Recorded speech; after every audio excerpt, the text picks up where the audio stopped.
Score తెచ్చుకున్నాను. తర్వాత నైబెల్ లిగ్నెట్ కార్పొరేషన్‌లో జాబ్ కోసం ట్రై చేశాను స్పోర్ట్స్ కోటాలో. నేను మా ఫ్రెండ్ మధు వెళ్ళాము. మధుకి దొరికింది టేబుల్ టెన్నిస్ ద్వారా జాబ్. నాకు చెస్ ద్వారా లాస్ట్ మినిట్‌లో కోటా దొరక్క సెలెక్ట్ అవ్వలేదు. ఇన్ 1983, 86 టైమ్స్‌లో చెస్‌కి అంత ఇంపార్టెన్స్ రాలేదు. ఈ నవేడో రిసెర్చ్‌కి ఇంపార్టెన్స్. అయినా నా ప్రయత్నం నేను చేశాను. లాస్ట్ మినిట్‌లో సక్సెస్ కాలేదు.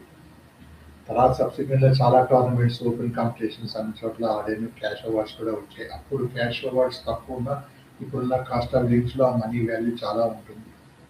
టోర్నమెంట్ ప్రిపేర్ అయ్యాను. గేమ్స్ ఆడేవాడిని. కోచింగ్ తీసుకున్నాను. స్టడీ చేశాను బుక్స్. బాగా ఫామ్‌లో ఉండేవాడిని. 89 వరకు మంచి ఫామ్‌లో ఉండేవాడిని. తర్వాత జాబ్ రీత్యా హైదరాబాద్ రావడం, జాబ్ ట్రై చేయడం వల్ల చెస్ మీద అంత కాన్సంట్రేషన్ చేయలేదు. కానీ చెన్నైలో వరల్డ్ ఛాంపియన్‌షిప్ జరిగినప్పుడు చెన్నై కూడా వెళ్ళాను. అలాగే హైదరాబాద్‌లో కూడా వరల్డ్ ఛాంపియన్‌షిప్ కూడా చూడడానికి వెళ్ళాను. సో, చెస్ మీద చాలా ఇంట్రెస్ట్ ఉంది. బట్ ఇప్పుడున్న జనరేషన్‌కి తట్టుకోవాలంటే చాలా పేషెన్స్ కావాలి. చాలా బుక్స్ చదవాలి. చాలా ఓపిక ఉండాలి. సిన్స్ ఐ యామ్ 60+ వల్ల అంతగా చేయలేను. కానీ